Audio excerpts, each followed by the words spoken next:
And we're live. And we are live. Hello, everyone. We're live? We are live. Oh, awesome. Live on YouTube, live on Twitch, and live on Twitter. What's up, world? Hello, YouTube, everyone. Twitter world. This is Butterfueled. Thank you for joining us tonight. If you are watching us live right this moment, please send us a message. Send us a chat through YouTube, Twitch, Not Twitter. not Twitter. Yeah, that's right. Not Twitter. Not Twitter. Let us know where you're watching from. Yeah. Thank you for joining in. Where are you joining from? We are Butterfueled.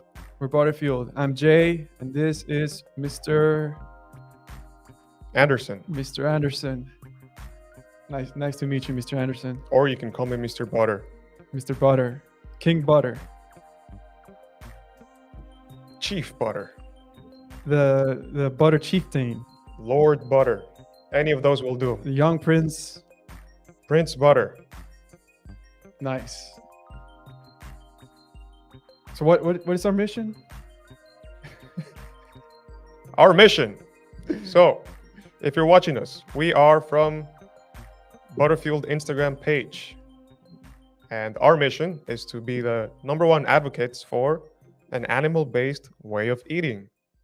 Yes, sir. Animal-based nutrition, animal-based diet, whichever word you'd like to use. Some people don't like the word diet because they get triggered. Some people like the way of eating. Way of eating. Yeah. Mhm. So we're here to defend one of the most demonized and sought after foods in the past century. Meat, Yes, meat, eggs.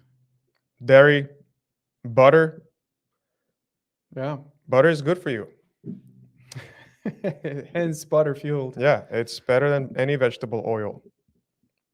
I believe butter is the unifying mechanism to solve all the world's nutritional deficiencies. It's like we knew the answer before and then we forgot somewhere, Yeah, probably around the 1950s, 60s. yeah. When fat got demonized, We went away with butter. people legitimately thought eating fat made you fat. Yeah, it's just such an easy thing to kind of like deduce it. Oh, fat makes you fat. Yeah.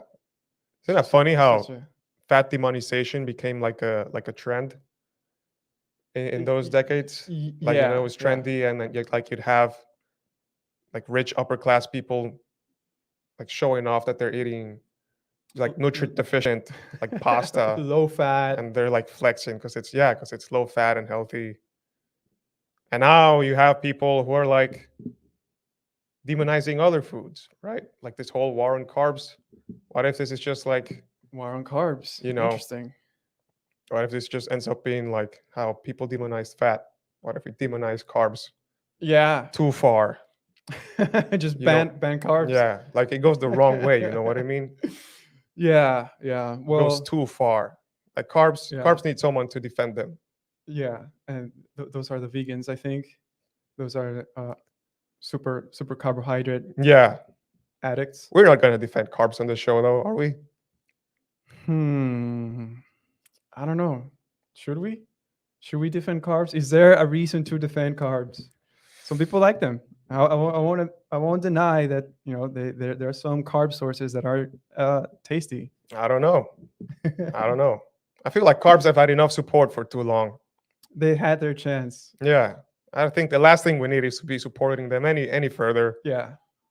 because we know removing them works. Removing them works, right? That's a solution. Yes, that is a solution. There's still some people that, they introduce back a little bit of carbs and then, they still feel fine and they're still able to maintain their weight loss goals, and gym goals, whatever. They must be feds. I don't believe it. It's a psyop. Yeah, it is a psyop. These people, they are the enemy.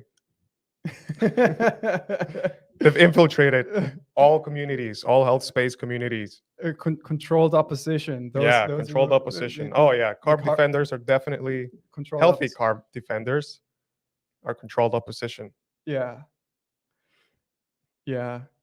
Did you see that post? Was it Food Lies? Brian Sanders. He posted this reel or video Yeah. about fasting bars.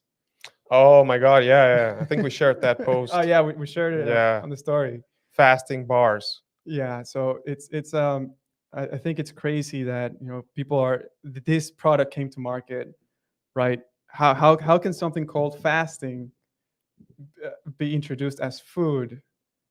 I don't It's know. like now you can fast without all the drawbacks of fasting. Or the difficulties of being hungry. Yeah, here are all the benefits of fasting: autophagy, weight loss. Hmm. Here's the drawbacks: Ketones. you don't have to eat. Like you have to not eat. Here's a solution: fasting bar.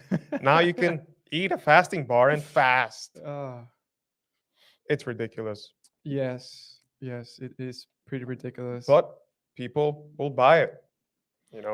People are gullible. Yeah, People want to be sold the product. Maybe that's the real problem here. yeah. I mean, like they're introducing all these plant-based foods as like the solution to the environment, to weight loss, and to your moral guilt. Uh, plant-based foods, refined, processed junk, that is being sold. So what's a fasting bar?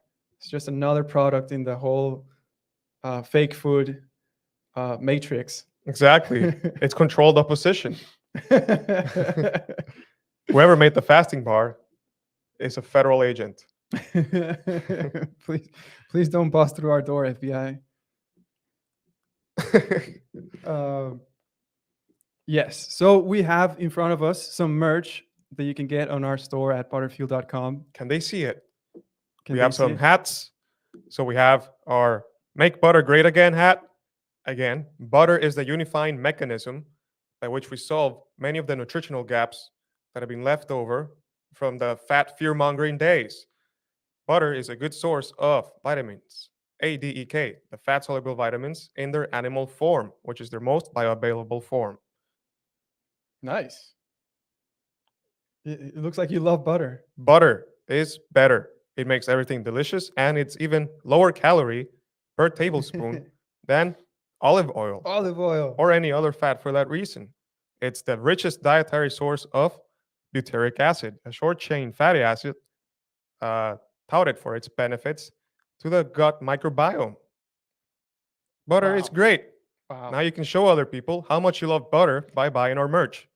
Make Butter Great Again hat. We have our butter battery hat. We have the Have a Butter Day t-shirt. I don't know if you can see it, but it's the one I'm wearing right now. I have the logo here. It says Have a Butter Day. And on the back, Have a butter day. you see? Yeah, that's in focus. Nice. Strong back. It looks like you do pull-ups. Correct. So go to our website, buy our merch, support our efforts to fight the plant-based propaganda and advocate for nutrient-dense animal foods in a world that has everything upside down. Yes. And we have this t-shirt as well. Show them the tank top. The tank top. It's summer. Show people you eat beef and butter and eggs. Wear the tank top at the beach. Get some sunlight. Make a friend. Yes. So you can find all our merch on our website. Yeah, on our website, butterfueled.com. All right. And second and big announcement, we are doing 2-on-1 coaching, Industry leading 2-on-1 coaching. industry leading 2-on-1 coaching on those who want to hop on into a better, weight stable life, right? And build muscle along the way. If you want to become your better self, you can apply for a 2-on-1 coaching on our website as well at butterfueled.com. At butterfueled.com. You get access to not only one, but two brains, two people Yes. to coach you through an individualized workout routine program, um, diet, Custom meal planning. custom meal planning. That's right. 24/7 tech support You can text us around the clock round the clock. There's two of us. for better or worse. We'll get to you. Don't worry. We're there for you. We're there for any questions you have along the way. And we're there for those moments where you need someone to hold you accountable. What else do we offer, Jay? We will offer a private members group. Private members group, Telegram group. Yes, where you'll be able to talk with us and the group who have joined and get your questions answered and ask for any tips or advice wherever you are. Yes. What else? Yeah, it's a custom workout. Get your individualized meal plan. Get your private group. We are a text away to Text support away. you. 24/7. Yeah. All right. Awesome. Yeah. So right now we have our website up. And if you are interested in applying for coaching, to being coached by us, we have a tab called coaching, right? And in here, there's the application. You fill out your name, your details, and a few other questions over here. And that will give us a lot of information. And then we go ahead and click submit. And then after that, we'll review it and then get in touch with you afterwards. Let's see if we can work together. Yeah. Let's hop on a phone call and talk about your goals. Maybe we'll see how we can help you out. And if we find that we may not be able to help you out, we'll try to send you in the right direction, because we want to help you achieve your healthy life goals in a sustainable way. That way you have built muscle, you have lost weight, you've gotten rid of your excess fat, not only in the near term, but in the long term as well. We're talking 5 years down the line, you want to keep that weight off. You got to find a way to do that sustainably, because many people are interested in just crash dieting, losing weight for the event coming up. That is the wrong mindset, guys. And that is why many people bounce back again from the rapid weight loss. And then you'll hear them say things like, I'm okay being fat. just accept. Anyway, apply, go ahead, and we'll work together. Let's see. Let's do that. All right, let's move on to our agenda. All right, so what do we have in our agenda? We have a couple topics, right? We will talk about ketosis being a stress state. Yeah, so there's been a lot of noise in the community as of lately regarding, the drawbacks or dangers of ketosis. Yeah. So, we'll be looking to address some of that. Long-term ketosis is bad. Yeah. Jeez. What else do we have on the agenda, Jay? Right. So we want to talk about the benefits of weight loss as well. Mm-mm. Lots of good stuff that we have there for you. Another topic that we want to talk about is the benefits of muscle building. Oh, I love this one. Yeah. It's my favorite topic. I want an excuse to build more muscle. Yeah. And then, we have to look at the other side of the coin, right? The other side. Yes. So, the benefits, what are the pitfalls of weight loss? There are disadvantages, there are cons. What? And to make matters worse, there are disadvantages to building muscle. Oh, yeah, right. The pitfalls of muscle building. Can't wait to hear about this one. Yes. So, to start off, we'll start talking about the benefits of weight loss. So, No. You don't want any benefits from weight loss? No, we're talking about ketosis. Oh, yeah. Ketosis is a stress state. You got it. That was a test. So, is ketosis a stress state? if you've been around on the interwebs lately, you maybe you've come across some people sharing a message that ketosis might not be so good after all for you.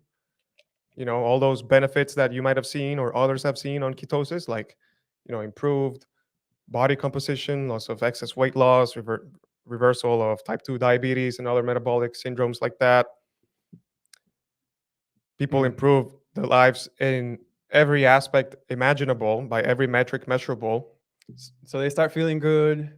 They're losing weight, less pain, better mood, better energy. Better energy, that's right. All those things often reported it from You ketogenic are diets, reduced you're inflammation. upward trajectory to better health, Yeah. but then But then something happens. something happens. Yeah. You fall off the cliff. You just plummet in health immediately. Yeah. Your health gets destroyed. Ketosis is dangerous. So if you've seen this messaging, then you probably heard some arguments about how, like, a carnivore diet or a ketogenic diet is a fasting mimicking diet or a starvation mimicking diet. Hmm. That sounds scary. That sounds very scary. Then, you'll hear talk about, like, saying things like, ketosis, since you're not consuming carbs, this forces your body to produce glucose from muscle. And Oh, this process is called gluconeogenesis. ew. And this to make this process run, it's got to run on stress hormones, and so this leads to you being chronically exposed to high levels of cortisol, the stress hormone at question, and prolonged exposure, chronic exposure to high levels of cortisol leads to disease, which makes sense. I guess generally, living Being a under stress. stressful lifestyle will lead to disease. Being under stress, yeah. But there's many different kinds of stress as well, right? So we'll address this anyways. And then the other concern being electrolyte imbalances, like becoming dehydrated, getting muscle cramping while on a ketogenic or carnivore diet. So yeah, these are the three main talking points that we've reduced the ketosis being the stress state. ketosis being a stress state So all narrative, right? while you're getting better, feeling better, you're Yeah. actually stressed the entire time without you knowing. You never knew what stress was. So let's start with the first one, where people claim that stress hormones, that the ketosis is a fasting mimicking state or a starvation mimicking state. Therefore, the body is on survival mode, is what they'll say. Hmm. And I think I just out of like inference or just like common sense, I'm sure the body is like smart enough to figure out if it's being fed or not, whether or not they're being fed carbs. But like, going from nutritional ketosis and comparing that to like fasting ketosis seems a bit disingenuous. Like it seems like a false equivalency False sort of equivalence, thing. okay. It's a false association, maybe. So, yeah. Basically, in a fasted ketotic state, um, I can see how you may be stressed, right? Because you haven't eaten, so you have this need to find food. But I can see how that can be stressful, even mentally. When you're not eating, you're like, okay, when am I going to eat my next meal? Absolutely. Or I need to go through another 48 hours until my next meal. Oh, come on, right? So that does sound stressful. Yeah, and I think that one of the benefits of like fasting, the reported like mental clarity and just like the willingness to like get shit done is it's sharpened or like heightened, if you will. And I think that that's would be associated with like the response to stress, Hmm. right? Like, Yeah, I think that yeah. makes sense, and it's a benefit. But then of course you can overdo that. But comparing that to eating a pound of steak and some eggs, some butter, Mm, drinking like a glass of raw milk, mm. or maybe just having steak or whatever. I'm sure the body can sense the difference, um, Yeah, yeah, and relax when it receives some calories in the form of not carbohydrates, just protein and fat. yeah. So post meal, you are feeling better, maybe a little bit stronger, more energized, probably more relaxed now that you had some food.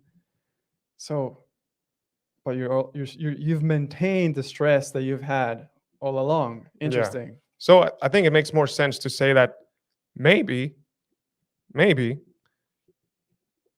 uh, fasting mimics a nutritional ketosis state.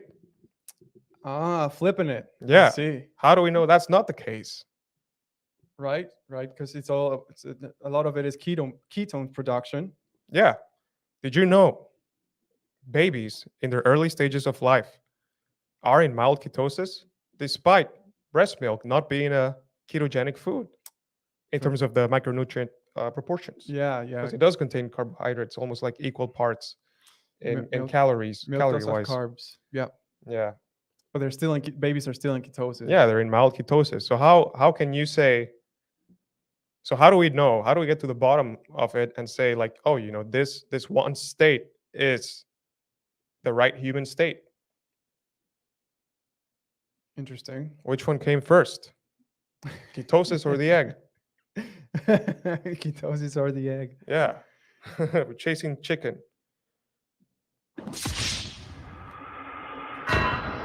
Oh, Nice.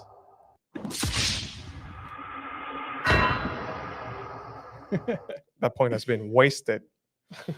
Wasted. Wasted. Yeah. So, anyways, so maybe is ketosis is a fasting mimicking state? I would argue fasting mimics nutritional ketosis. Which is just Hmm. one other metabolic pathway through which we tap into our fats mainly. Yeah.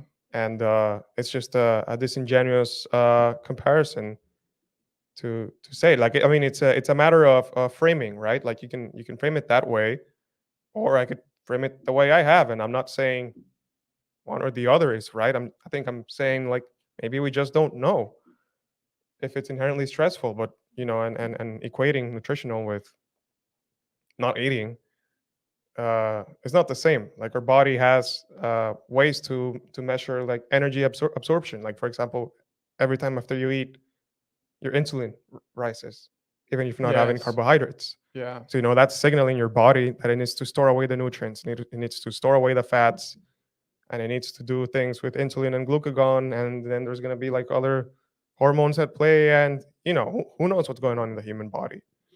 Yeah, yeah. So the idea that they think, or this group of people think that ketosis is a stress state, is because they have connected the hormone levels in ketosis in a sick person or something like that.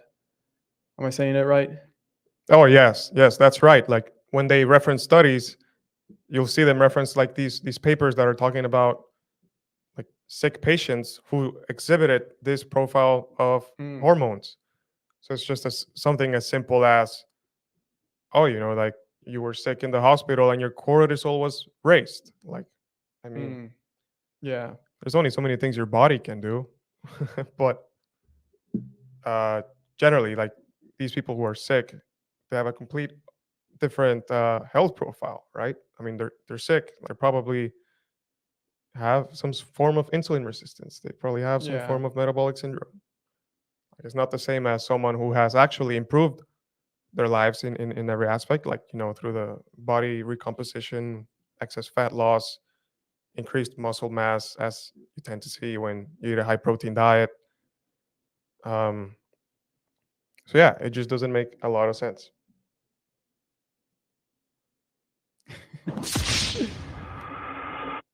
nice. Um, second point, Yeah. second point they always make is that the body needs to run on stress hormones to make glucose. Now, this is this comes from the fact that in hypoglycemic individuals Mm, who experience episodes of hypoglycemia, which is when your blood sugar drops too low, hmm. which is a dangerous state because well, you need glucose, your body needs glucose to run, and Hmm. it's never been demonstrated that a human can live with zero blood glucose, as far as I'm concerned, Mm. because that would probably mean they die. No. But anyways, hypoglycemic individuals see their blood glucose drop to too low of levels, and so the body kicks in gluconeogenesis by releasing stress hormones like cortisol in like the main stress hormone. There's also other hormones at play, like glucagon, which is an antagonistic hormone to insulin. So you know how like insulin is the one who, Shoves in the glucose and other nutrients into the cells. yeah, exactly, pretty much. It shuttles the nutrients away into the cells, into the tissues, and then glucagon will be the one responsible for taking them out. Pulling them out of the cells. Yeah. Right. Uh, So glucagon is associated with stress. Is that what they're saying? yes. They make this association, and so what they'll say is, oh, your body needs these stress hormones to produce glucose because you're not eating glucose, and so it'll do this through they'll say glucagon, adrenaline, Mm. um, and And cortisol, cortisol. and Yeah. cortisol, and then prolonged exposure to these hormones will lead to disease, is what they say, because you are inherently in a stressful state. But I don't know, like there's many situations in which cortisol spikes like throughout the day, like it tends to spike first thing in the morning Yeah. When you wake up. when you wake up. Like it's just part of like normal human physiology that follows the circadian rhythm or Yeah. something like that. Exactly. So Morning phenomena. should we avoid waking up? Is waking up, prolonged exposure to waking up, gonna cause disease? I mean, surely life itself causes disease. So if you want to go down that route, That route. it Yeah. only ends one way. I do feel pretty stressed when I wake up. Yeah, yeah, That probably explains the cortisol levels when I wake up. yeah. Cortisol also spikes during or after a workout. I imagine during. Actually, don't know. It's You're, during the workout, so your body's releasing more glucose into the bloodstream for you to use. that's right. Yeah, working out is a stressful event. Should we avoid working out? Mm. Because Um, prolonged exposure to cortisol will lead to disease. yeah, Yeah. that's basically the argument, right? Yes. Yes. Interesting. So we Which should. which like I mean, so should we avoid gluconeogenesis? Right? I don't think so. Is the next question. I don't think we can. I don't think we know, because first of all, even though they'll say that cortisol is required for gluconeogenesis, that is only true in hypoglycemic individuals. In non-hypoglycemic individuals, like ketogenic dieters, you never really see their blood glucose drop to dangerous levels. And these are dangerous levels where you start feeling like hypoglycemic symptoms. So dizziness, Mhm. faintness, nausea, like you start feeling like trash. You start feeling like really, really Yeah, bad if you've ever had like a there's drop in your blood sugar. there's actual clinical symptoms Yeah. that you just described. And ketogenic dieters are not experiencing these. I mean, if you are, like, you should get checked out. But Yeah. generally, they're not experiencing these symptoms, and so it turns out that cortisol is not necessary to kick in that gluconeogenesis. It just so happens that these hormones that regulate the glycemic response get activated after the blood glucose reaches a certain threshold. So, and the numbers might be different for everyone, but like if you're normally hypoglycemia is like anywhere between under like Under 55 or 58 no, yeah, 55 uh, milligrams per deciliter. milligrams per deciliter, blood glucose levels, Yeah. but then like glucagon and adrenaline will actually trigger at higher levels. And so, you're like, yeah, your hormones are being activated, but that does not necessarily mean that prolonged exposure to this will lead to disease, right?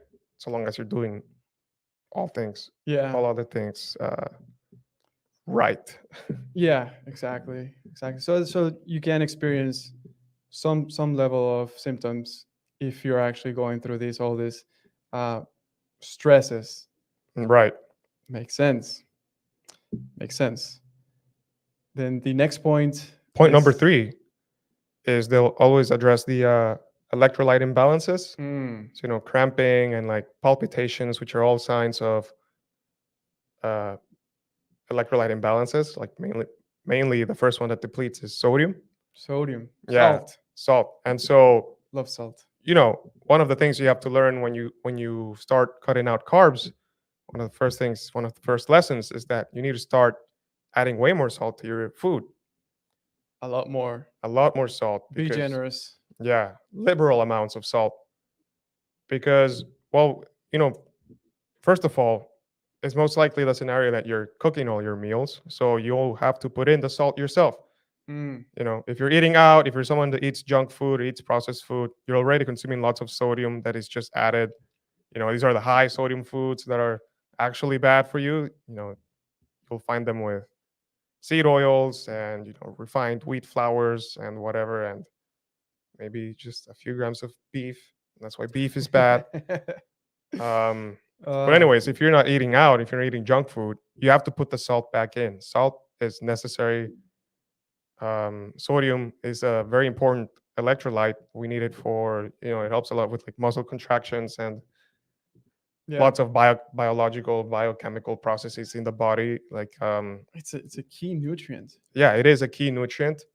And, you know, if you're just if you're just salting your food to taste, then that might not be enough. That's definitely not enough, Yeah, right? So I think you need about 4 to 7 grams of sodium. sodium, Sodium, not salt, right? right? So sodium is around 40% of just the salt weight. So you're talking Hmm. about 15 to 17 grams of salt that you need to add throughout your day in order to get 4 to 7 grams of sodium in your meals or your daily intake. That's a lot of salt.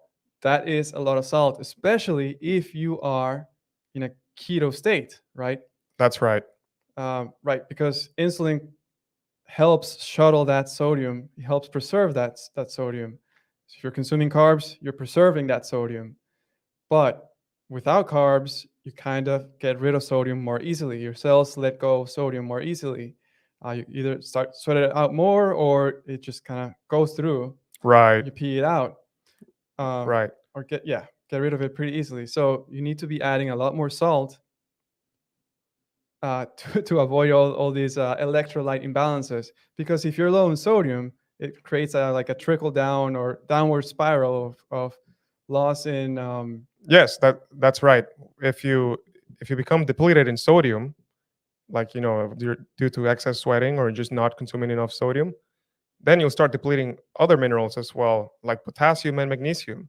yeah. And generally, like these are the ones that where the more severe symptoms of dehydration will start to exhibit themselves. So you get things like kind of similar to a hypoglycemic state, I guess. Yeah, like Dizziness, just like headache, not feeling good. Yeah, yeah, headaches, maybe some nausea, muscle cramping, yeah. muscle cramping for sure. And so the way you avoid potassium and magnesium deficiencies are by adding liberal amounts of sodium, and you might even have to have like some salt with your water, like in the morning or things Mm, like that. yeah, that's what I do. Yeah. So one way to solve this is add more Uh, some. we got a comment here. Bro, let's talk rapid cut slash body recomp. How would to go about it? Protein sparing fast or just zero carb? Yeah. Initial thoughts. I would like to separate the two separate tools. Right, you have nutrition, which is your meals, zero carb, for example, and then you have fasting. These are two separate tools. I would recommend start just on the nutrition side. Right, get used to eating zero carb if that's what you prefer, or whatever, or keto, uh, and get adapted to that. You don't want to be introducing fasting because then that's like two powerful tools used at the same time, right? But yeah, start with eating to fill to satiety, just in zero carb. Obviously weight train, resistance train, and try to get a few steps here and there, and then track how your weight changes across the week. Try to come up with a weekly average for your weight, and after 2 weeks, see how with this new adopted style of eating, did your weight drop off? Looks like you're doing good. Or did your weight stay weight stable? Right? If you stayed weight stable throughout the 2 weeks, then you can start digging more into, where could I cut off a few calories here or there. And then, speed is not it's not in your favor, right? You want to go slow. You want to take your time to figure out how much you're eating and how much you're burning, right? For uh, body recomp. I know you're talking about rapid cut, but you I mean, know, how rapid are we talking? yeah, that's actually a good question, right? So rapid, that's just that. Yeah, it sounds like crash dieting. Hey, shout out Wilbur. Shout Wilbur out, Sound. shout out to Wilbur.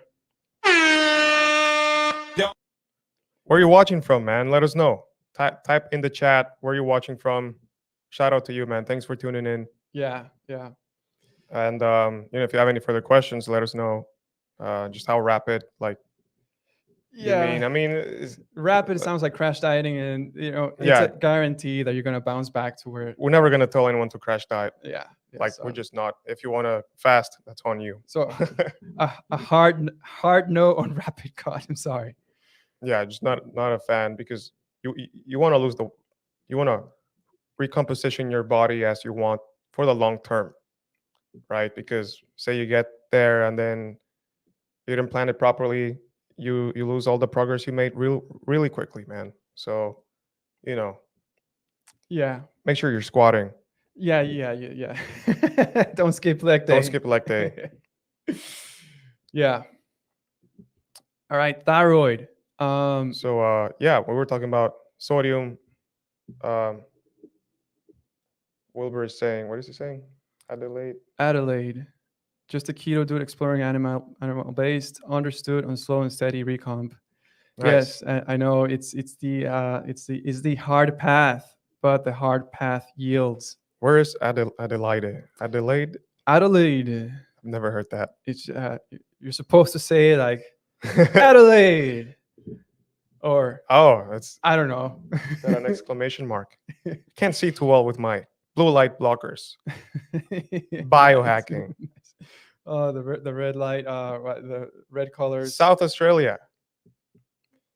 Oh, That's what from he- South Australia. Dang. Yeah. Wait, why didn't that show? Oh, that's weird. Oh, there we go. There's South a bit Australia. of a lag. Hey, shout out. Shout out South Australia. Shout out from down under. Down under. Hope everything is good with you, brother. Yeah. Times are crazy. Oh, And wow. good morning to you. Damn. Good morning. It's Sunday there already at 11:46 a.m. We know. Yeah, appreciate you, man. We just did the math in our heads and we figured out what time it is. Yeah. Let us know if you've ever tried kangaroo meat. Let us know in the chat. Oh yeah. I would if I was doing animal based in Australia, I would definitely try some kangaroo. Dude, did you see raw meat experiment? Oh. Eating the ostrich egg? Yeah, that was massive. Yeah, dude, that thing is like, I looked it up. It's like 24 chicken eggs. It's the equivalent to 24 chicken eggs. 24. An ostrich egg, guys. Guys, if you haven't watched Dang. him, shout out. Shout out. Shout out Raw Meat Experiment. If you haven't watched him, follow him on Instagram. He eats raw meat on camera. And that's really it. Yeah. Lean game protein. My dogs eat a kilogram of kangaroo a day. Oh wow, nice. So some spoiled dogs. Lean game protein. Oh, so it's a very lean type of meat. I guess Interesting. is a kangaroo like a giant rabbit? Interesting. Because You can farm them. You can farm kangaroos. can you? Can you- Nah, can I think kangaroos like box. For some reason they look like boxers. Like they'll punch you back, Oh yeah. or they'll kick you. Yeah. Ostrich egg. Yeah, Ostrich egg. that thing's got like 5,400 milligrams of cholesterol. It's like the most anabolic food. One ostrich egg, 2,000 calories, man.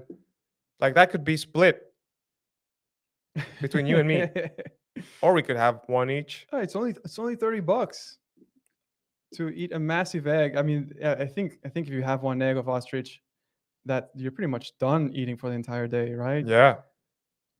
Why do we not eat ostrich eggs? Interesting. It would cost too much to get them to consumers. Hmm. Interesting. It's interesting. We should farm ostriches. Yeah. Yeah. Are ostrich eggs healthier than chicken eggs? Jeez, these are kind of so dumb questions being asked online. First off, eggs are healthy. Period. Is an egg another egg superior to another egg? I don't think so. I mean, obviously, it's like it's just a matter of volume, right? A bigger egg will have more nutrients, so it's like you could eat 2 eggs and then that's it. Yeah, you kind of match the nutritional content.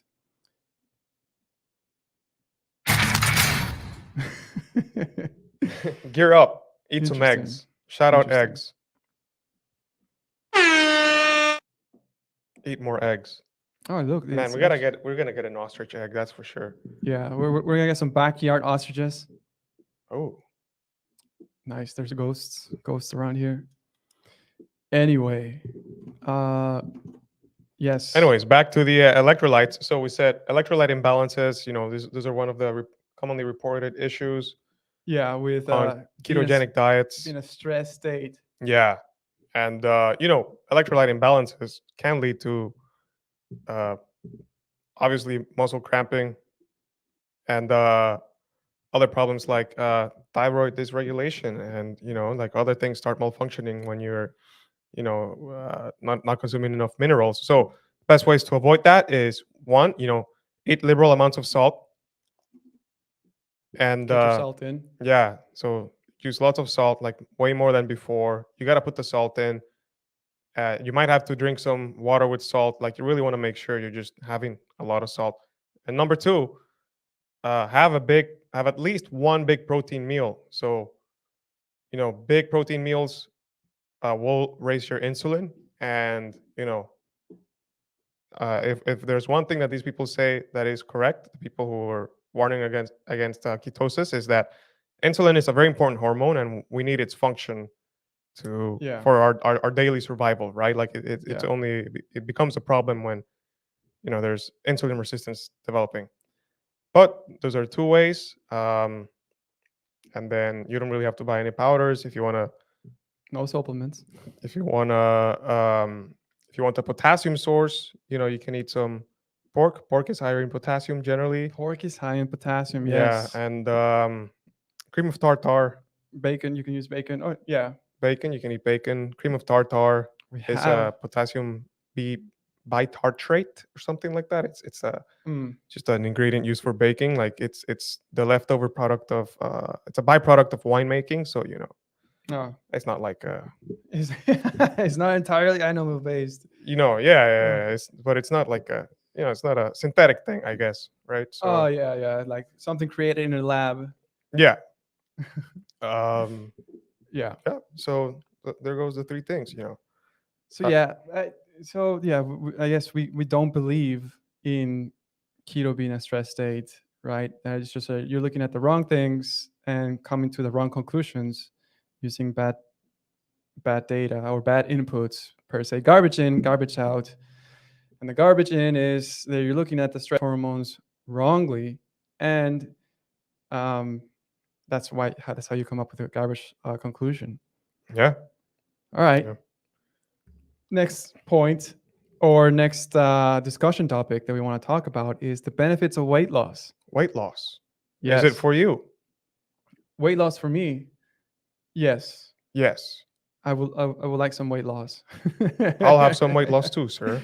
Order a weight loss for me on the menu. Yeah. So why should you lose weight loss? Yeah, basically, yeah. The argument of Why should you lose weight? why should you? And when you we should say lose weight, we mean how to body recomposition so that you lose fat. fat, right?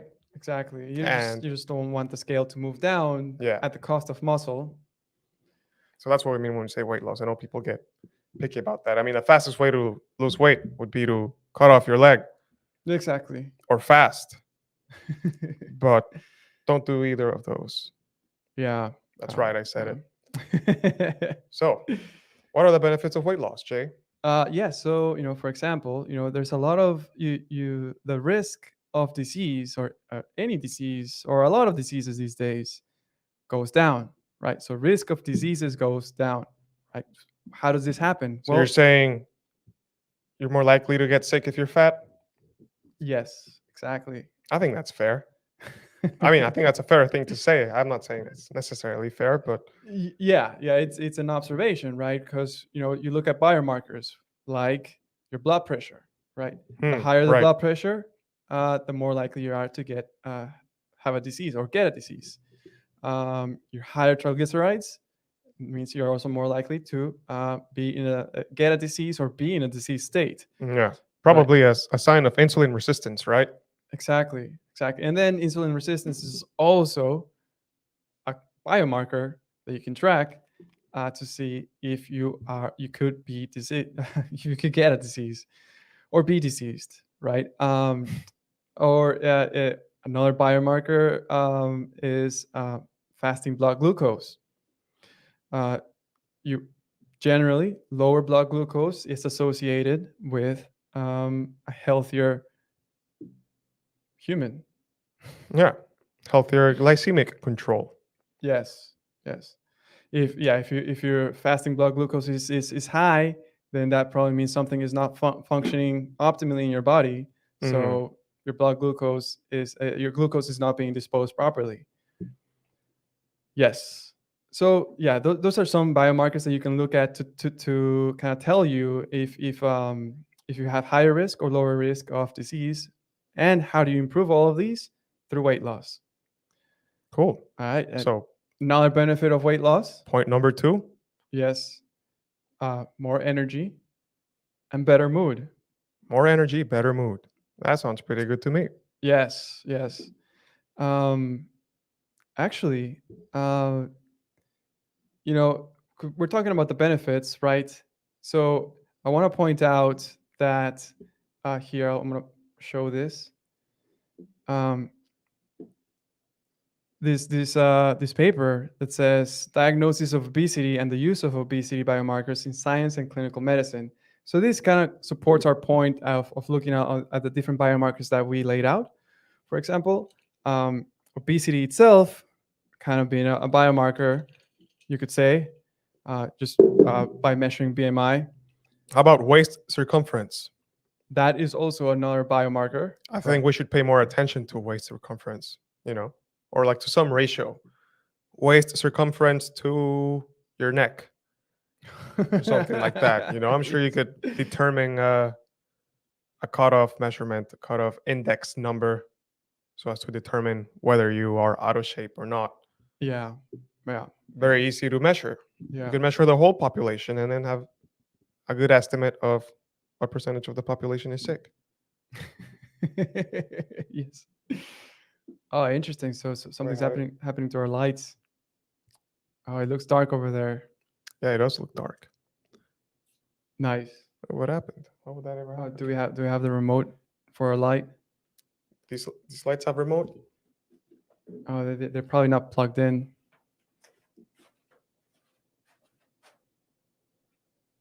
Yeah, they're not plugged in. Oh. All right. So yeah, we were showing the diagnosis of obesity and use of obesity of biomarkers in science, right? So why do you want weight loss? Well, because the more obese you are, the higher risk for cardiovascular disease, right? That's key. Higher risk of cancer, and obviously lower life expectancy. How do we classify obesity? Right now we have the BMI. Obviously, this is not a perfect metric, right? Because the more muscle you have, the higher you're going to be on the BMI scale. And the body fat distribution, as it says here, can tell you disease prediction, right? Insulin/IGF axis and chronic inflammation are major pathophysiological pathways. And a biomarker guided obesity definition may enable personalized prevention, right? So this is basically saying, you know, if you have your biomarkers, uh, fasting blood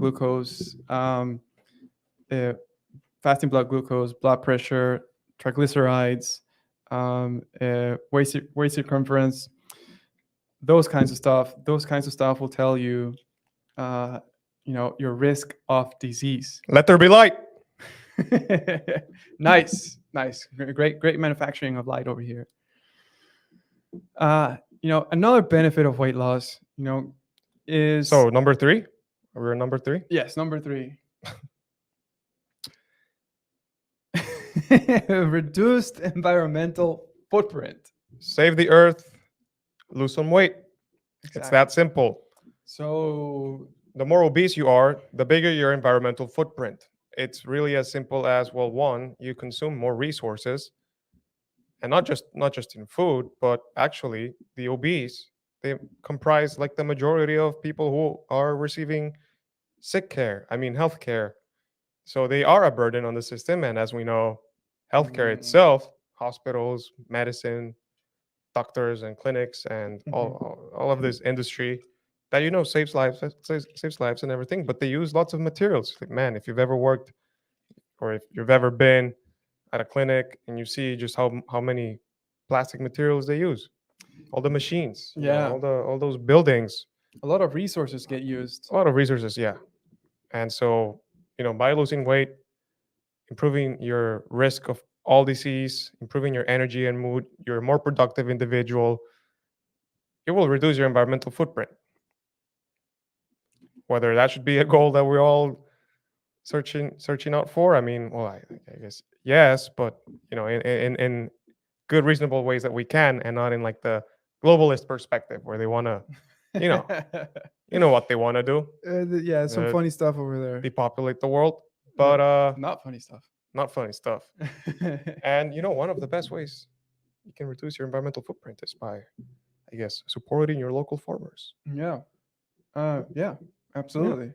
Support your local farmers. So that the stuff that you consume doesn't have to get trucked across the country. Yeah. Like avocados everywhere or almonds. These foods, most of the almonds come from California. In the world, most of the almonds in the world come from California. Dang. Or they have a drought, and almonds are very water intensive. They kill billions of bees. But anyways, back to point number 4. Point number 4. A Benefit benefit of weight loss. of weight loss is improved mobility and reduced pain. I think this one makes a lot of sense.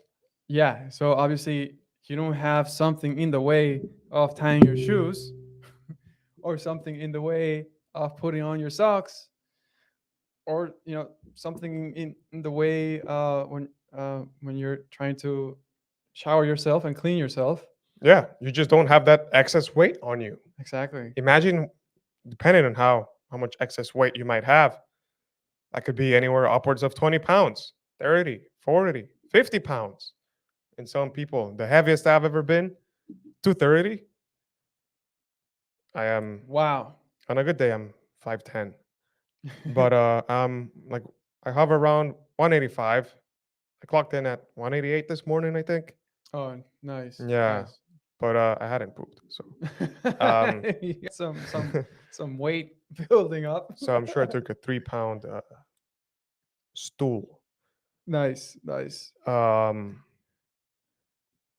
yeah, so that's what, like 50 pounds? Is that like around 50 pounds? I mean, almost like 45 pounds Wow. difference. Yeah. Let's say 285. Visualize 45 pounds of fat. It's I don't think I could. it's a lot of fat. It's heavy. It's 45 pounds that my knees, my back, my shoulders, my whole body was just carrying around this excess Yeah. energy that is not being used. The knees, the ankles, they're carrying all that stress. You know what you are when you're overweight? Like, it's like you were a car and you had gas tanks like tied around the doors and like outside your vehicle. Like you if you if you went if you were just like minding your business on the road and you saw this car, like, just I don't know, like any car, like a Toyota Camry, and it's got gas tanks just covering like the exterior of it, you'd be like, what the heck is going on? That's what being overweight is. You're carrying this excess energy that you're not using. You know what I mean? Like you know, thankfully cars don't gain weight, I guess, in that sense, like humans do, Yeah. or at least they have a limited energy capacity. But anyways, uh, Anyways, improve your mobility, reduce the pain, reduce the weight you carry. yeah, you feel more better. You'll feel more better in life overall. Improved quality of life. Yeah. So now Now, we can move on to the benefits of muscle building. benefits Yes. building Yes. muscle. So in this case, when we say building muscle, we mean increasing your muscle mass. So this might not necessarily reflect a drop in the weight scale if you're building muscle. And you have to be okay with that. That's why you can't just only be tracking one metric on your weight loss body recomposition journey. Because if you're doing the right routine, then hopefully you're also getting some new muscle synthesis. Exactly. Exactly.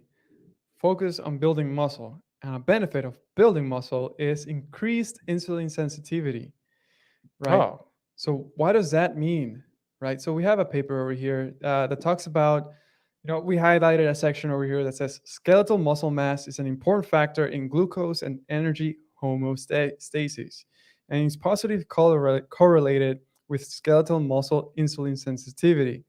Studies have shown that increased muscle mass increases skeletal muscle glucose uptake and improves insulin sensitivity, right? That is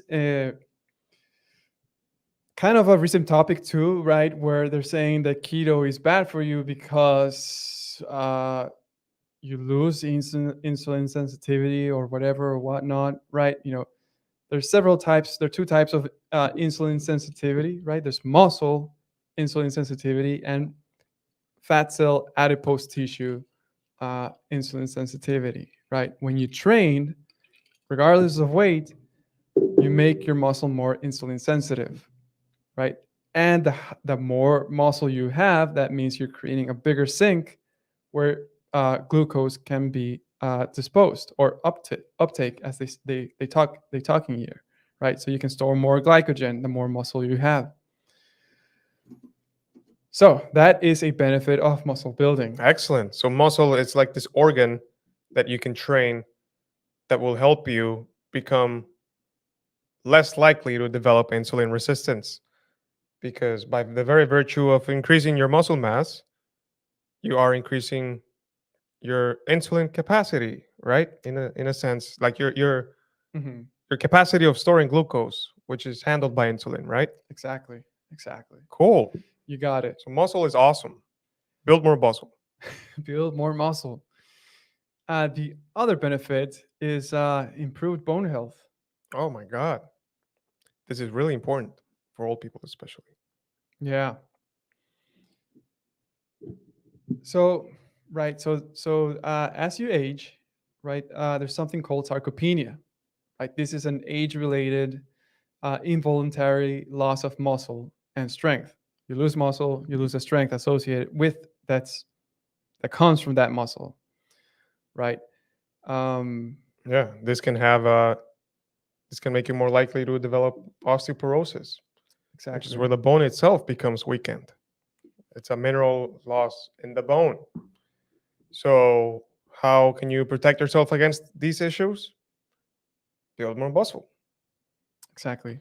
So, building more muscle makes the muscles that are attached to your bones bigger, and this muscle synthesis will increase the number of collagen fibers and periost- periosteum Periosteum. periosteum periosteum at the interface That sounds dirty. periosteum at the interface of the muscle and the bone. So this is, so think about like your bones and your muscles, right? Like they they interface, at the interface, that is your periosteum, which is like this I don't know, I guess the outer membrane of the bone where blood flows and uh coat the bone, and then So the surface area, that's the muscle touching the bone. yeah, exactly. It's where the muscle contacts the bone.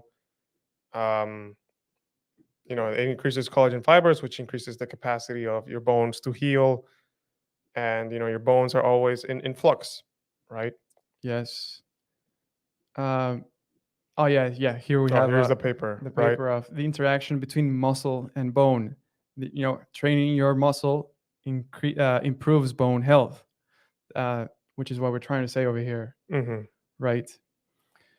Uh, oh yeah, actually, yeah. The sarcopenia defines decreased muscle mass, impaired muscle function, which is related to Oh, osteoporosis. there you go. There we go. Right. You don't have to believe us. You can't believe this paper if you hold science. I'm not even sure what kind of paper it is, but it was published on the Journal of Bone Metabolism. So thank you, Hiroshi Kai. Hiroshi. Shout out Hiroshi. Shout out to Hiroshi. Excellent.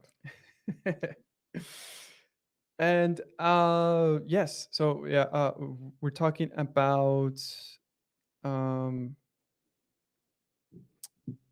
yeah, skeletal muscle health, um, Bone health, bone health. which is especially important in older populations. So It becomes even more important in older populations, yeah. which is Oh, what. you're showing the paper? Yeah. Yeah, I'm showing the paper. We're highlighting here that the older you are, the more important the muscle mass that you carry is, right? We see skeletal muscle mass and skeletal muscle strength decline in linear fashion once you are in these older, later stages of life. Um, Up to 50% of the mass being lost by the eighth decade of life. So Yikes. that's a lot. Losing all that muscle will make you a lot weaker. It's harder to move around, harder to make yourself move around. So you definitely want to have as much muscle as you have, so you can have this physical freedom to do all these things you take for granted, like even standing up, like we're doing right now, right? Yeah. Yeah. Relying on our quads. Yeah. You get more. You get more stiff. You get stiffer. Yeah, you do. You lose People say your that. posture. You lose posture. Yeah, you get more stiff as you get older, and then it's not that hard to see on the street, or just like down at your local mall when you see the elderly, like some of them just can't walk straight. Yeah, They're like bent over or hunched over, and they're atrophied, right? yeah, They're atrophied. No one told them to do some resistance training, uh, yeah. Basically, in like in and their life. and to be scared of protein or meat, right? Yeah, Jesus, yeah. it's So like a double pronged attack. yeah. So also important for the elderly, but important for everyone, for any human at any age, children all the way to elder, is point number 3. Point number 3. More muscle is associated with a decreasing risk of injury. Hmm, that makes sense. Yes. Yeah. So, first, if you have higher muscle mass, then it's likely that you are consuming more protein. Yes. If you're consuming more protein, especially high quality protein, like animal protein always is, The best source. if you're watching, send us a chat. Send us a chat. Let us know where you're watching from. Thank you for tuning in. So you eat more protein, and you need protein to heal, right? Like to heal your muscles, to heal your organs, your skin, all your tissues. Like you're made of protein and fat, so protein is very important. So Yes. it decreases the risk of injury, or like just adverse injuries, Yeah. because Yes. muscle is protective. Yes. Exactly. So if you think about it, if you're resistance training, right? You're moving your body in these directions. So you Patterns. in these patterns. So you're also practicing kind of your spatial awareness, right?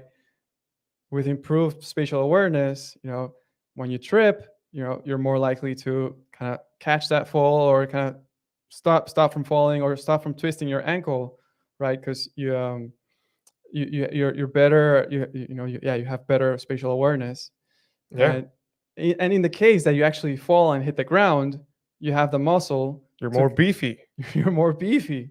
You have more junk in the trunk, more junk in the trunk, right? And that will which will happen if you're squatting. exactly. Don't Don't skip forget to leg day. squat. Yeah. You know, and then that will shock absorb the fall, uh, right? The muscle, right? Hey, listen! Don't So skip leg day. so basically, is two scenarios. You when you hit the floor, you don't want to hit the bone directly. You have some muscle with it to absorb the fall. That's just an example, right?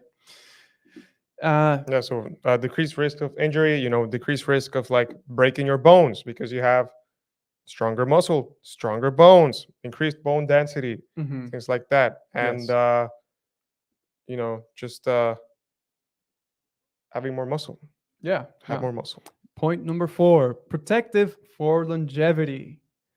So this kind of ties in with the previous 2 points, but, with a special emphasis on longevity, building muscle is money in your retirement account.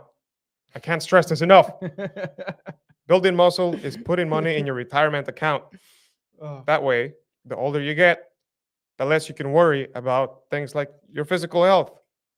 You won't waste away because you've made uh, a lifestyle changes in your life that allowed you to put on some lean muscle mass and be protected against all these diseases. Being more insulin sensitive, decreasing your risk of injury, so you're more likely to live longer and also but live functionally, right? Like not be dependent or crippled or with a severe mobility restriction. yeah, yeah, yeah. Basically, muscle is correlated with decreased all-cause mortality. Oh, nice. So studies show the more muscle you have, the less likely you are To to, die to die from all cause mortality. for any cause. Yeah, that is Uh, awesome. you become harder to kill. Shout out muscle. And then also, I think I have another tab here. Right. So exercise, like building muscle, promotes the expression of brain-derived neurotrophic factor (BDNF). Right, and BDNF is associated with cognitive improvement and the alleviation of depression and anxiety. So yeah, that's basically what this paper over here is saying. Obviously, you know to be completely frank, he says, the exact mechanisms of how this happens is not completely fully understood, but we do know that we see a rise in BDNF, and BDNF seems to be beneficial um, to our brain. Um, yeah. BDNF is kind of it's helpful for neuroplasticity. So if you're learning something or practicing something, Hmm. uh, that learning process is uh, helped or supported by your BDNF levels, your brain-derived neurotropic factor. Makes sense. Makes sense because when you're strength training or resistance training, you really are like you're training, right? Like you're teaching your body movements. Like you're telling your body, you're signaling your body, hey, I need to move this heavy weight. I need to recruit these muscle fibers. Oh, these muscle fibers are not good enough. I need them to be bigger for next Mhm, time, right? mhm. Like you're communicating to your body like all this back and forth. And so I must imagine like you're just like teaching your brain new patterns, right? So it's Exactly. increasing like the plasticity of the brain as you see from the increase in the BDNF biomarker. Mhm. And I'm sure like just like exercise in general probably also stimulates BDNF and things like Yeah. maybe like playing chess, things that Yeah. require like teaching your brain new patterns. Yeah. Like Um, learning a new instrument, learning a new language. yeah, so What? just like pushing yourself to learn something new, and a great way to do that is through building muscle. Yeah. So yeah, that you've probably heard this before. The mind to muscle connection, right? You're kind of focusing on using that muscle, as you mentioned earlier, and then you're kind of practicing every time to use that muscle either more effectively or more strongly, right? Excellent. So you're improving your neural connection to that muscle, so you can send stronger signals to activate more strength. um, yes. And then point number 6 about a benefit to muscle building, it's Better aesthetic. nice, there we go. You look better. You feel better. Easier on the eyes. You play better. Yeah, honestly, I think, you know, there's always going to be some people who say like, "Oh, I don't want to look that way, or I don't want to be too muscular. Like I'm happy the way I look," Mm, which is fine. Like it's good for you. But let's be honest. Like everyone wants to look, you know, muscular. Like the most desirable physiques are those that look, not too bulky, like a bodybuilder, like an Mr. Arnold type. Mr. Olympia size. Yeah, I like maybe not that look, but like a lean, athletic look tends to be, like the most desirable one, at least like on mainstream media. But you know what I mean? Like everyone in some part of their brain, whether man or woman, like you want to look better, especially if you have some excess weight. Yeah, yeah, And building muscle while will help you shape your body. Increase like the proportions of what your body looks like, your ratios. So like men, we men we want to look with like a wide shoulder frame, right? yeah. Small waist. Okay, so you can build your shoulders, you can build your lats, and you can make your waist look smaller, right? I'm not saying you have to be ripped or look ripped, but it will look better that way. Clothes will fit better. You will play better. They will pay better too.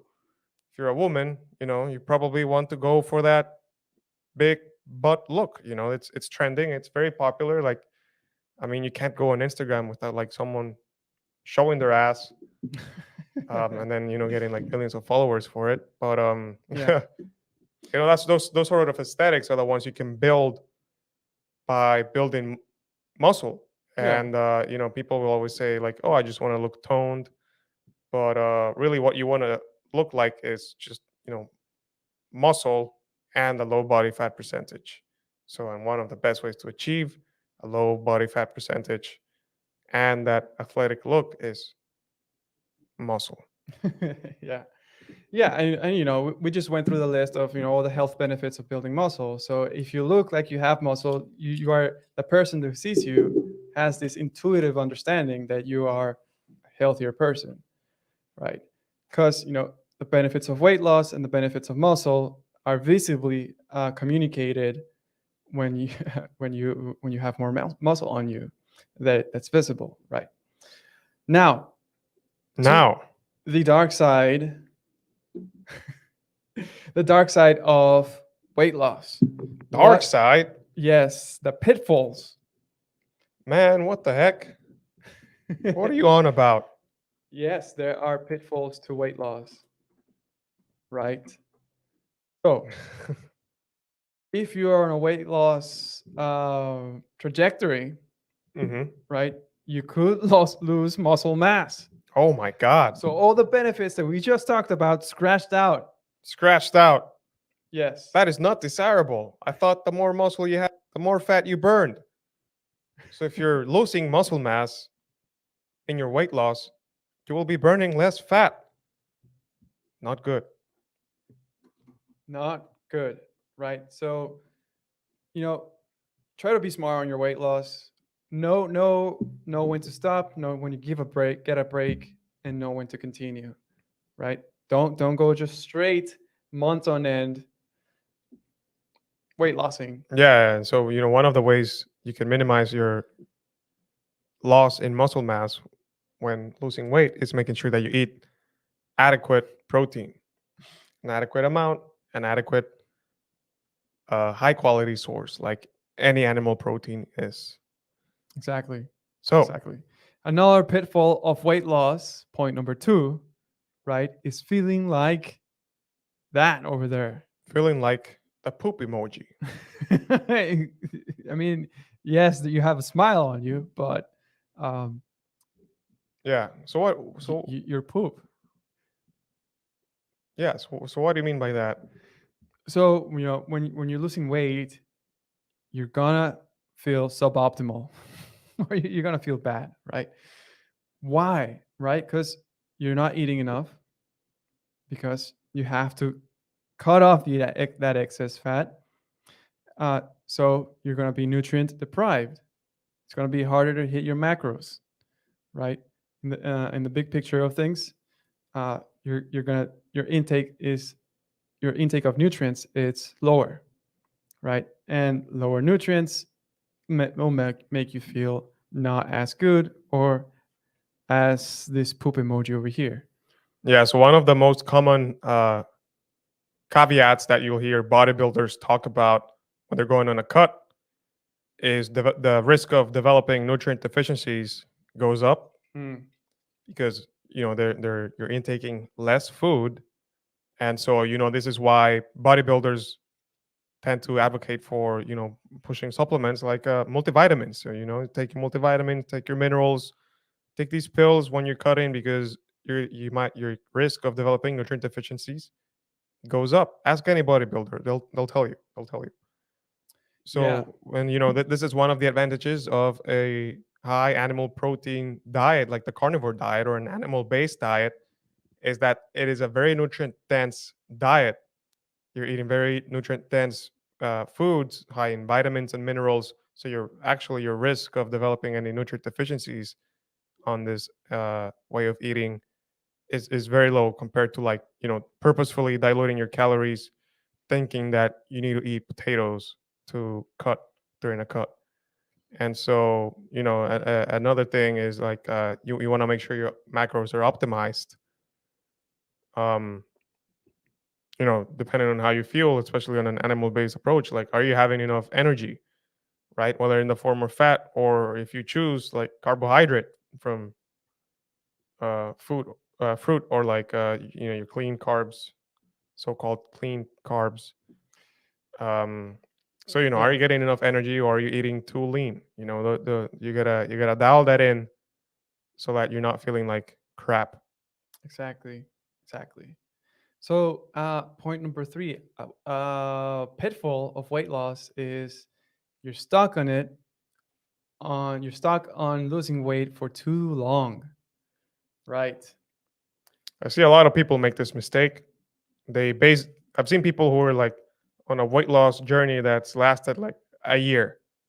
Like they've been The- losing weight for they've like a year, they've been dieting down, restricting their calories, restricting their food for fasting. a year, fasting Yeah, and then for a like, year. and like maybe they've been trying for a year, but really like they saw like 3 months of progress, and then all the rest of the time they've been like struggling between uh trying to keep on losing fat, but they plateaued, or going back and forth from like these binge restricting cycles where you're trying to lose weight, you're fasting, you're doing your best you can, maybe you're even depriving yourself of not enough food, you don't see any results, you get upset, then you binge, then you gain weight, and then you kind of repeat this cycle. Like so many people are stuck in that loop, and they end up trying to lose weight for too long, which It sounds like a complete nightmare. yeah, It's which is not good because your body doesn't want to lose weight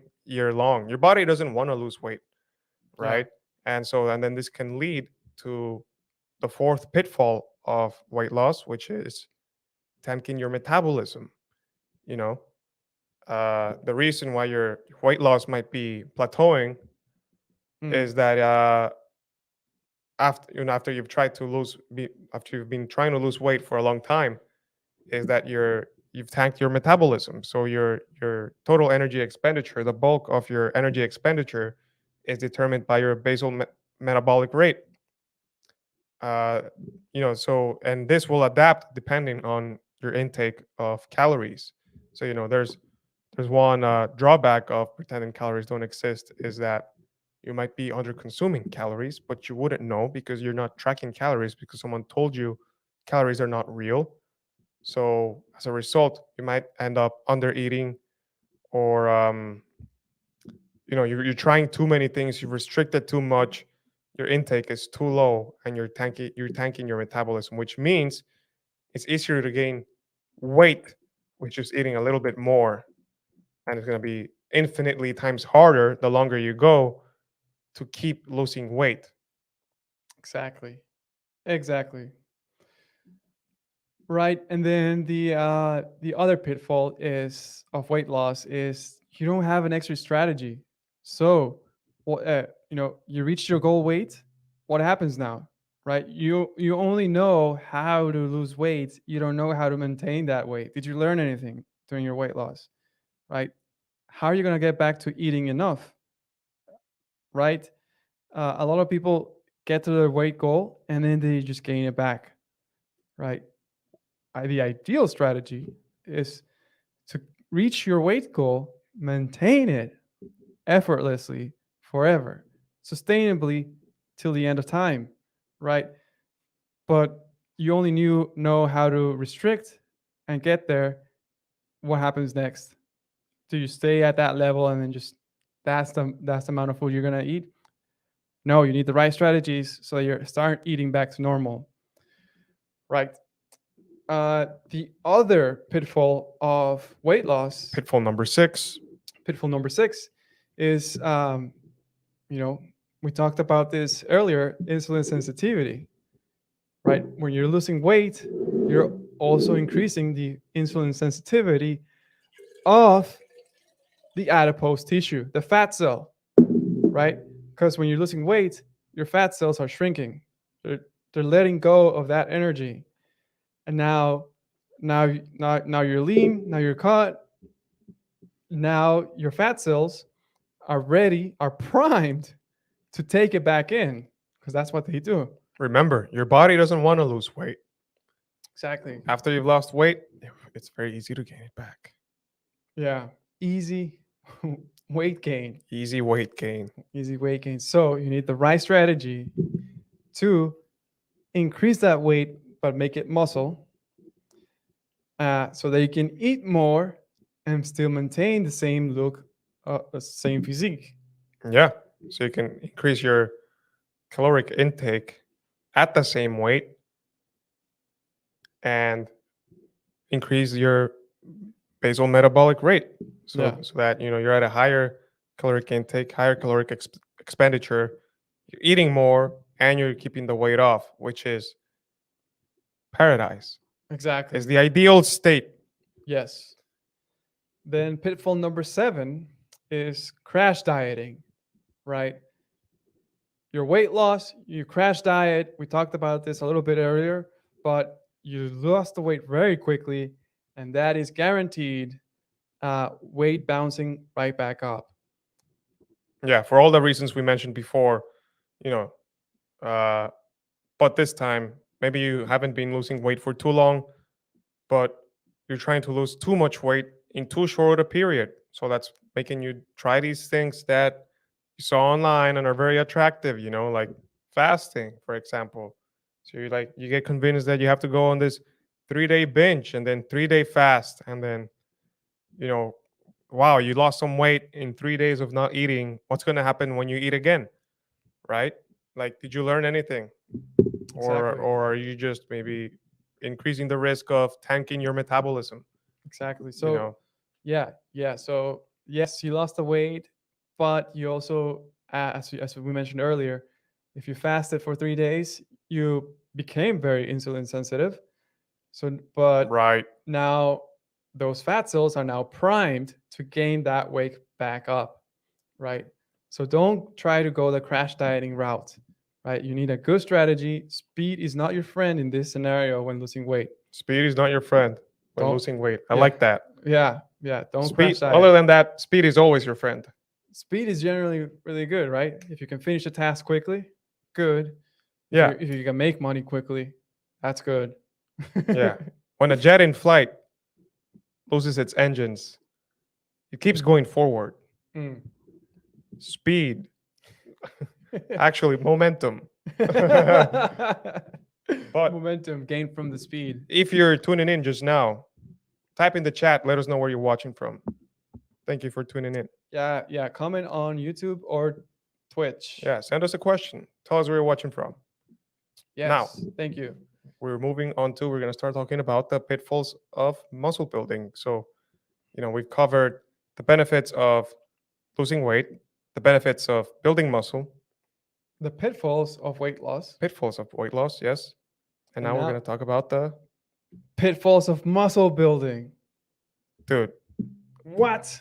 what? The dangers of building muscle. Man, I'm out of here. When muscle is too much, it will kill you. The limit does not exist. No, but pitfall number one, right? Injuries, right? During the process of building muscle, you are at risk of injuries. This one's a big one. I've injured myself at least 3 times in the past year, since November, actually, maybe. I pulled my back in November. It was pretty bad. That was deadlifting. Just doing like, regular bar deadlift. Then I twisted my wrist Mhm. doing that overhead press. Yeah. And then I've had a minor pull in my back, maybe like once or twice after that. Mm. Not as bad as November. When the one in November though, it was painful. Like, you remember, I Yeah. was in pain. Like it Yeah. would hurt to walk. Yeah. Yeah, doing much better now though. Yeah. It takes time to recover. You Yeah. have to revisit technique. You have to revisit your weak areas, Yeah, understand how that injury happened, and so you can fix your working patterns. yep. And that was when we were trying to go. Coincidentally, that was when we're trying to go heavier on our lifts Exactly. during our strength phase of training. Yes. But pitfall number 2. Pitfall number 2, you plateau, and because you're repeating your routine too long, right? So you know how they talk about progressive overload, or Or like training for hypertrophy. training for hypertrophy, or just having your specific sets, reps and sets, right? And you just repeat that over and over and over again. You're gonna plateau. You're gonna hit a limit. You're gonna hit a ceiling. It's gonna be very discouraging. You're gonna stop wanting to go to the gym again, because you're like, okay, I can't move. I can't do anything more. I'm not progressing. I've hit the limit, right? And then there are strategies, right, to get you out of that plateau, keep you Yeah. growing. Yeah. Well, if you keep doing the same thing for long enough, all you're telling your body is to adapt to that specific thing, and then your body gets really good at it. And Exactly. you'll be burning less calories during your workout, whether that's lifting or cardio. But you will also, in the context of muscle building specifically, you will stop building strength. You will stop building muscle if you do the same thing for too long. Exactly. Your body adapts, and that will limit your growth. Right. Third pitfall of muscle building is exacerbating your muscle imbalances, right? Hmm. If you don't know how to train properly, or you don't have the technique down, you will create muscle imbalances. Or if you're a beginner and you haven't lifted before, and you start weightlifting and you don't know what you're doing, Yeah, if you don't lay that foundation mhm, right, like lay that foundation for the movement pattern specifically, you are setting yourself up for muscle imbalances, exactly. and that increases your risk of injuries. Exactly. So, what is muscle imbalance? Oh, your right arm is stronger than your left arm, right? Or something like that. You have uneven muscle strength on both sides, right? You want to be this structure that is uniformly strong, right? Right. Uh, Pitfall number 4 of muscle building. This one's a big one. It's a huge one, a very key one that happens either willingly or unwillingly to a lot of people. That is skipping leg days. Skipping legs, man. What a sin. Yeah, you need to work out your legs. Your legs Exactly. are like so much muscle in your body. Probably the biggest muscle. Yeah, it is. Yeah, legs first, Yeah, then the back. it's just so much muscle mass. Hmm. You can pack so much muscle mass in a leg. That's why it's so beneficial to build the muscle on your legs, because that's for all the reasons we mentioned for the benefits. Benefits of muscle building. That we talked about that earlier, right? Now, pitfall number 5. This is a serious one as well, right? Yeah. So Um, you can see you barely fit in this shirt anymore. exactly. You will need new clothes in order to fit. Now you have achieved the new physique through muscle building. You will need new clothes because you won't fit in the clothes because of your new physique. It's a problem, I'm telling you. Yeah, yeah. Whether that's because you lost too much weight or you were too skinny before, you couldn't fill up a t-shirt. Yeah, Yeah, you're gonna have to spend some money on new clothing. yeah, new You know. clothing, and you're gonna look form fitting in this new clothing, and you're gonna get attention that you probably don't want, Yeah, or maybe you do. maybe you do. You. There's no such thing as unwanted attention. Right. Right. Next point number 6. Pitfall number 6. Focusing too much on progressive overload. Exactly. That is like the general advice. That's the common advice. That's what Yeah, everyone is telling everyone, and you know, even someone on the street that has no muscle building experience will tell you, "Oh, I have to progressive overload." yeah. What is progressive overload? Basically, pushing yourself, adding more weight Mm, um, every time you train a muscle, a body part. yeah, just progressively Yeah. loading more weight. So you get on the bench press, and then you do 100 pounds. Next time you do 105. Then you do next week you do 110, and then every workout you start adding more weight. So you're saying that's a bad thing? It is. It is a bad thing because obviously I mean, there's a limit. You'll hit a limit where you can't do any more reps, or you can't add any more weight, or you add more weight and you can't do even a single rep, right? You go to 200 pounds and you cannot do one rep, but you do 195 and you can do one rep, Hmm. right? How do you get to 200 when you can only do one rep at 195? How do you keep growing when you're stuck at these lower weights, That's right. I see right? what you mean now. So you progressively overload just in a straight line, but unfortunately, muscle building is not a straight line up, Yeah. right? Because also, as the weight number goes up, it is very likely that your form is falling out of form, Exactly. You're losing right? your form. You're losing your form, and it's cool. Like you're hitting higher numbers, and you feel like you're getting stronger. But you gotta find a way to do that sustainably in the long term, so as to minimize the risks of, well, plateauing or injuries or muscle imbalances. So really making sure that you lay that movement pattern foundation and being able to Yeah, really dial in that mind muscle connection. exactly. So there are a lot of strategies, but you have to kind of use the progressive overload mindset only for a set period of time, and then change your mindset and focus on other exercises, other patterns, other reps and ranges, other X amount of sets, so that you can blast through this plateauing following a strict progressive overload regime. And then pitfall number 7. Pitfall number 7 is getting too big. Don't you hate it when that happens? You squat like All the one time. time and then your ass just exploded and you're like, my God, I really wish I could take that squat back. Yeah. That ever happened to you? You Yeah. ever Yeah. you ever benched and like your chest just got too big? Yes. Because some people out there, that's what's holding them back from lifting weights. Fear of getting too big. Like, have you ever heard? I'm sure we've all heard. Like Oh when a yeah. girl says, like, oh, I don't want to lift weights because I don't want to look like Hulk.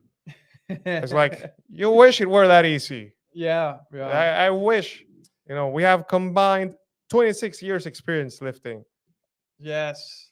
So and many we're years. not nearly as big as we want to be. Yeah, Like we're like, we can't this is just part of the journey. we can't be big enough. Yeah, or strong enough. And Although one day I did wake up and I was like, oh dang, I overdid it. I did one rep too many and I didn't fit in my bed. oh my God, So that happened. yeah, too many eggs, too many weights. Too many eggs, too many weights, too many animal foods, Yeah, making me too anabolic. but So yeah, no, this is a common misconception. It's not easy to build muscle. Your body doesn't want to build muscle. It costs energy to build muscle. It costs energy to maintain the muscle, mhm, which is part of like the whole reason why building muscle is so beneficial, because the more muscle you have, the more you can eat, the more energy you will burn, and then you'll be protected for longevity and all these reasons we just mentioned. But there is no such thing as, getting too big. Like if you're at a stage where you're looking at your physique and you're genuinely like, wow, maybe like my back is too wide, like this has gone too far. Well, then you're in a very particular scenario that only happens after years and years of training. You've yeah, really had it all dialed in. But like if you're new to weightlifting and you're scared that you might get too muscular, well, you should aim for that muscular physique. You probably won't get there unless you like really dial in your nutrition, your sleep, and your weight programming for years. exactly. 4 years. Takes time. It takes time. It's not that easy. And also consider what 1 pound of muscle looks like versus 1 pound of fat. I mean, hopefully we could show you here, but it's obviously like muscle is way more dense than fat, and so less less volume will make up your space if you recomposition more fat into muscle, right? So you decrease your body fat percentage, you increase your muscle lean body mass. Oh, look at that! There you go. 5 pounds versus 5 pounds. What is heavier, 5 pounds of muscle or 5 pounds of fat? What is more dense? Muscle is more dense, right? Nice and So dense. so you might pack on 5 pounds and you might not notice. I mean, you'd probably notice, but the point is you're not gonna get too big too quick. That is a common misconception. Whether you're a guy or a girl, you should be not skipping legs. You should be squatting.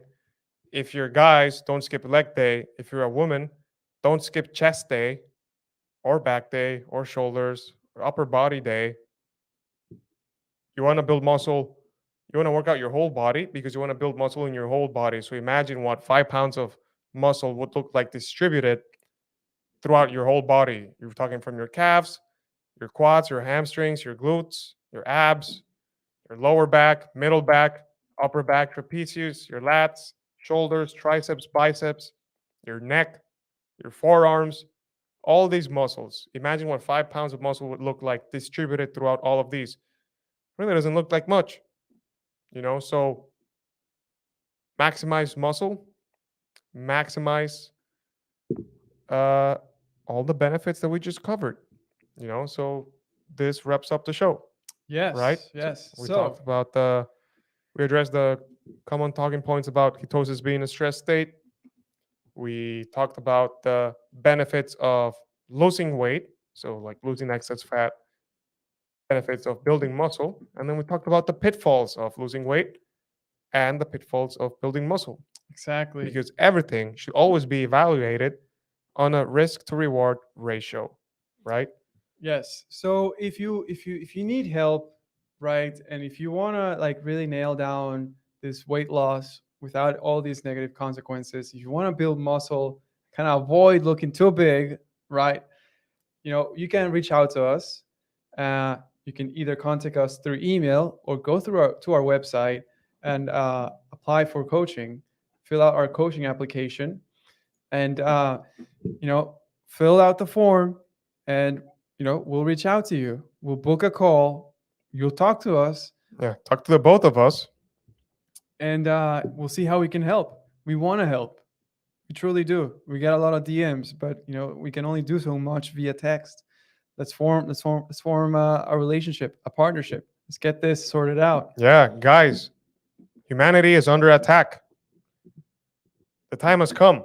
Let's get strong. We need to get strong. Let's get healthy. The best way to fight back is by claiming your health and becoming a sovereign individual.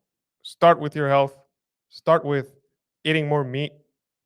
Start with building muscle. Let us help you.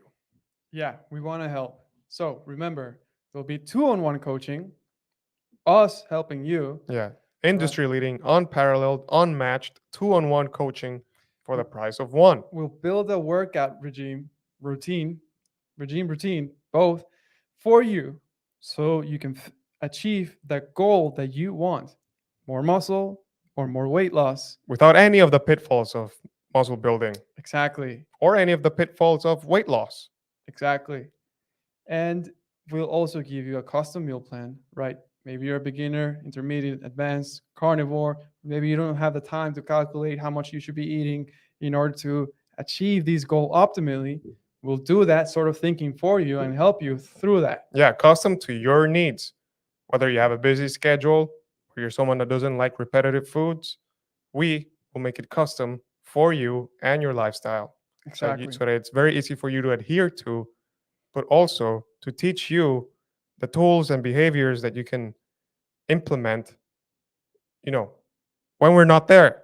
So 5 Exactly. years down the line, you're going to be able to know how to get yourself, say, in case first of all, you're going to learn how to not rebound that weight gain Exactly. because you'll lose the weight sustainably, but then you'll be able to achieve whatever other physique goals, weight goals you might have. Maybe you want to bulk, right? Maybe you want to pack on more muscle mass. Maybe you want to gain 20 pounds. Maybe you want to lose another 20 pounds, whatever. You will learn all the tools that you will need without our intervention. Exactly. We'll help you so you can do this sustainably over the long term. Right? So yeah, personalized workouts, personalized meal plans. You'll be able to, talk to us on 2-on-1. 24/7 tech support. Yes. Yeah. So you'll be able to reach out to us around the clock. We'll get back to you. You can text us and we'll respond to help. We will have Zoom calls to meet and kind of recalibrate as you proceed through your work.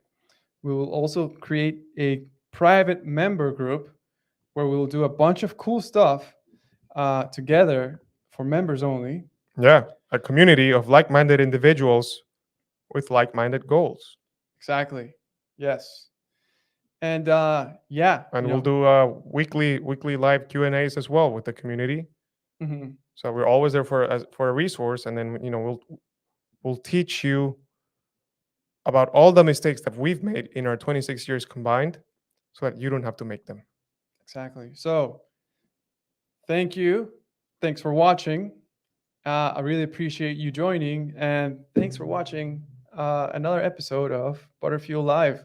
Butterfueled Live. You can follow us on Twitter, Instagram, TikTok, YouTube. Don't forget to like, follow, subscribe, send it to a friend, hit the notification bell, all of the above, XYZ.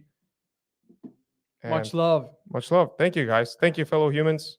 We'll catch you guys next week. Yeah, have a good weekend.